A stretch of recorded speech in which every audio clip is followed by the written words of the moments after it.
રાધે રાધે, જય સિયારામ। આપણે શ્રી શ્રી સુદર્શન સિંહજી ચક્રનું ચરિત્ર ચાલે છે। એ હા સુદર્શન સિંહજી ચક્રના ચરિત્રમાં આપણે જોયું કે એને કોક બોલાવે છે। રાત્રે એને અવાજ આવે છે કે જાણે કોઈ પોકાર કરીને મને બોલાવી રહ્યું હોય, હા એવું એને લાગે છે। પણ એનો કોઈ જવાબ આપતું નહોતું, પણ એક સંતે જવાબ આપ્યો કે તને ભગવાન બોલાવે છે।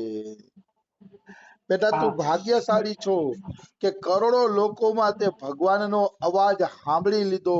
વાસ્તવમાં બેટા તું ભાગ્યશાળી છો।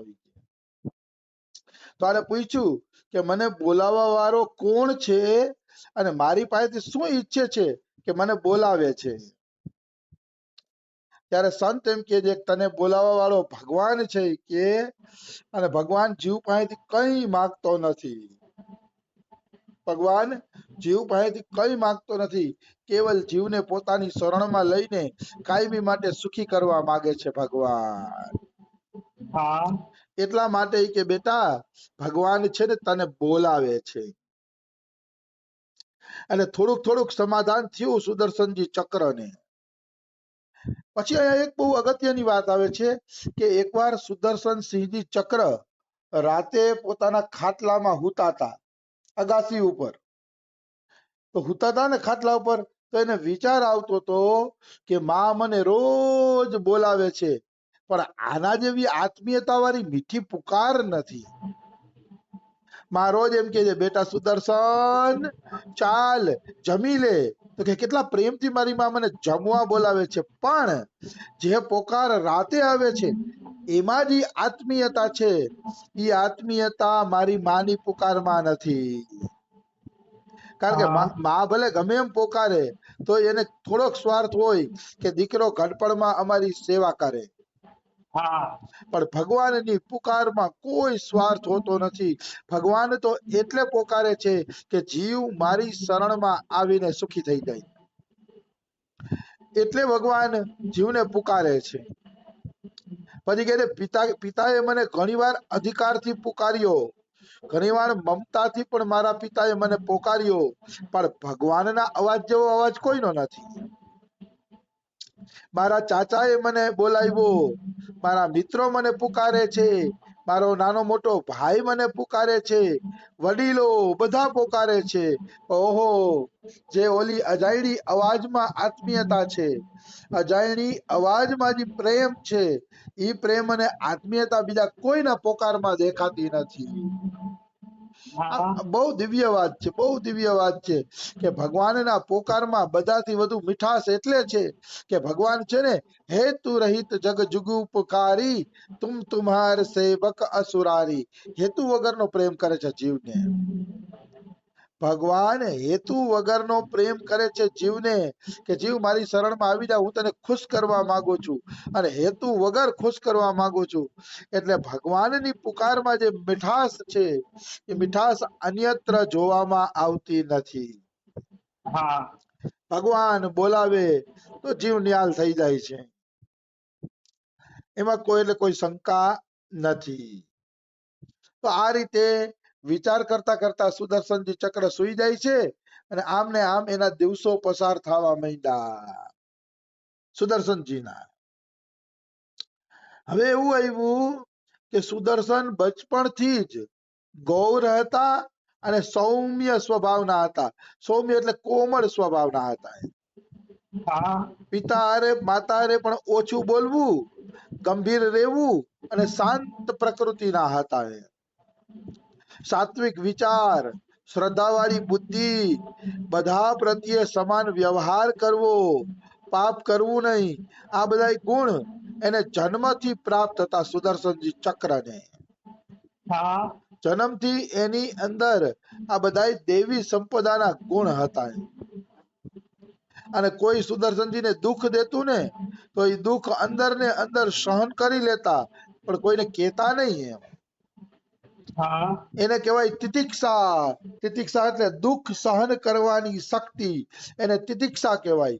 તો તિતિક્ષા પણ ખૂબ જ હતી સુદર્શન સિંહજી ચક્રની.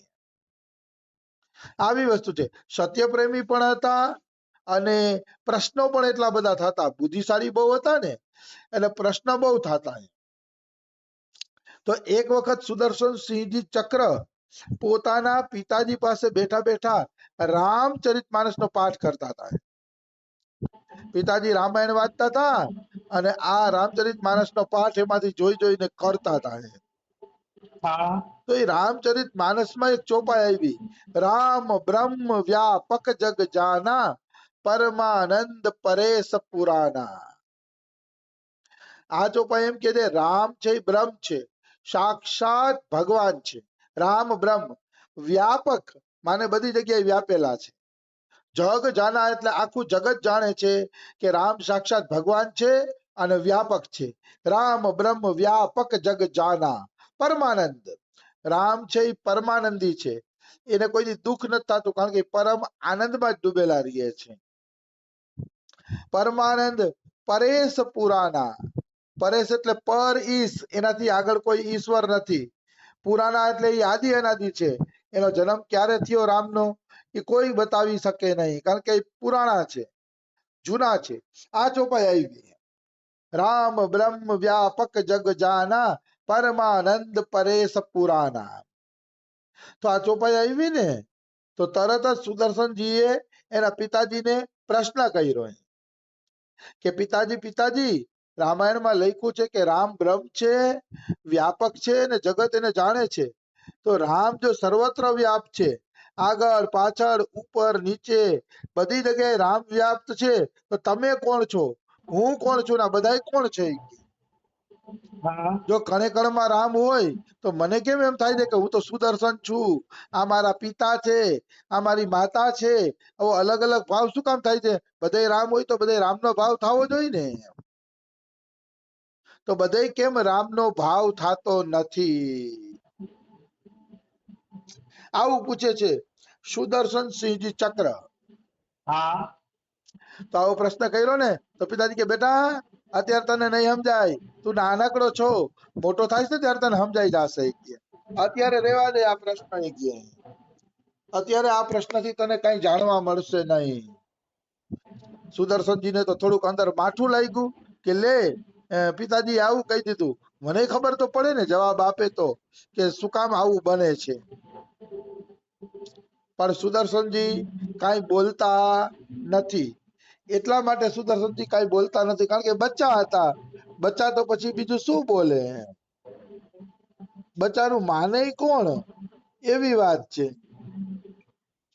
એટલે સુદર્શનસિંહજી ચક્ર છે ને પછી ચૂપ થઈ જાય છે, પછી કાંઈ બોલતા નથી.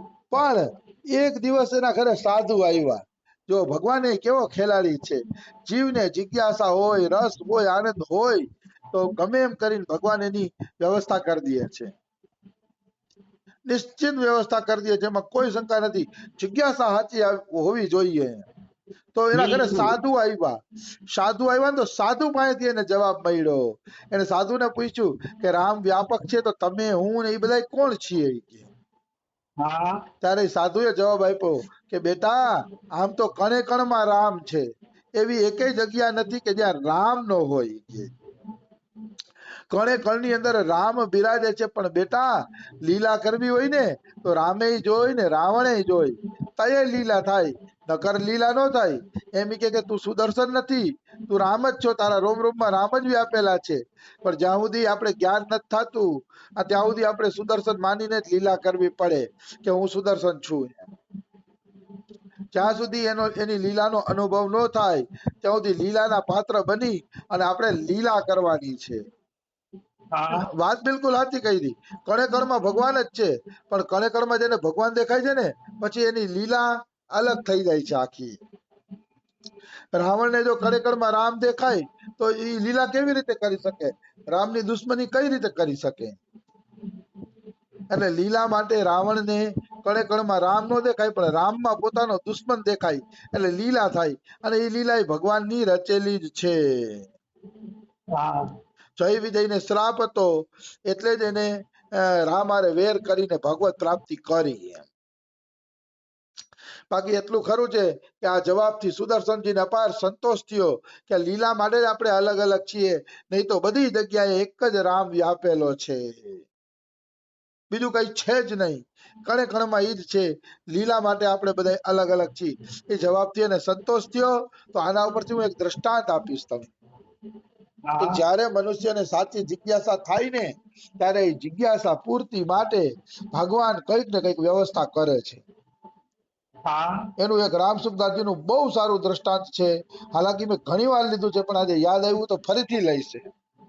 હા એક સંત હતા, જંગલમાં રહેતા હતા.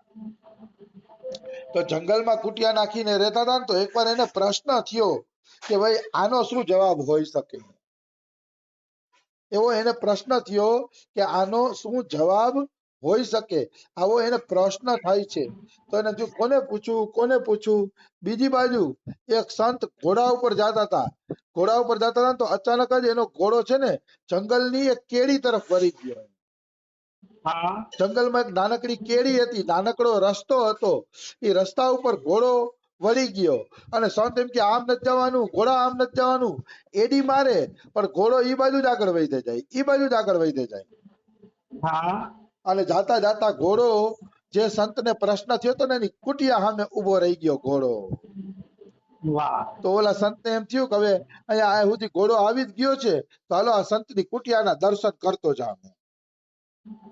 ઘોડો અહીંયા સુધી આવી જ ગયો છે, હવે તો આ સંતની કુટિયાના દર્શન કરતો જાવ.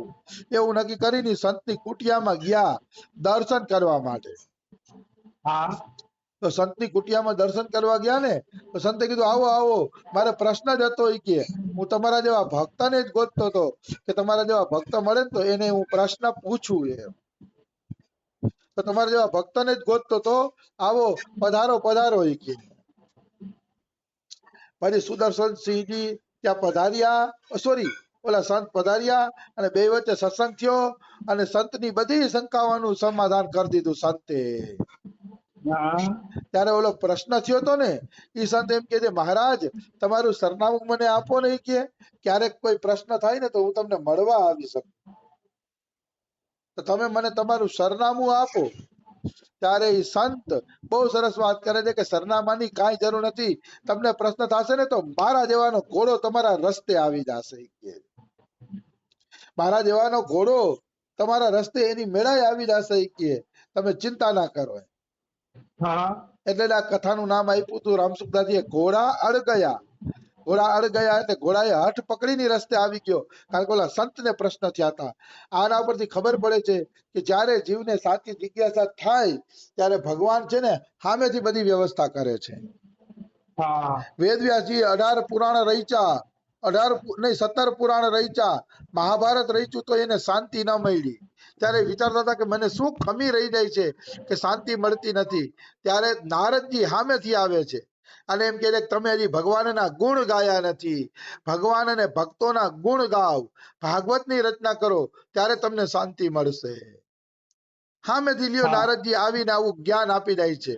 એટલે એક વાત તો નક્કી છે કે જીવને સાચી જિજ્ઞાસા થાય, સાચો ભાવ જાગે તો અવશ્ય ભગવાન કઈક ને કઈક વ્યવસ્થા કરે છે. નિશ્ચિત રૂપે ભગવાન કંઈક અને કંઈક વ્યવસ્થા કરે છે. એમાં કોઈ એટલે કોઈ પણ પ્રકારની શંકા નથી. આવી વસ્તુ છે. ભગવાન અતિશય દિવ્ય છે, અતિશય દયાળુ છે, અતિશય કરુણામય છે. સાચા સાધકને કોઈ સાચી જિજ્ઞાસા થાય તો અવશ્ય પ્રભુ એની જિજ્ઞાસાની પૂર્તિ માટે કોઈને કોઈ રસ્તો કાઢે છે. અવશ્ય કોઈને કોઈ રસ્તો કાઢે છે, એમાં કોઈ શંકા નથી. એટલે જિજ્ઞાસા વધારો, ભાવ વધારો, બાકી બધી વ્યવસ્થા ભગવાન કરી દેશે. નિશ્ચિત રૂપે બધી વ્યવસ્થા ભગવાન કરશે. પ્રશ્ન થશે તો ગુરુ બનીને આવી જશે. પણ તમે ભજન કરો. ભજન કરવું નથી, ખાલે ખાલા કોઈ પ્રશ્ન કરતું હોય ને તો એમ મેળ ન આવે. ભજન કરો તો ભગવાન અવશ્ય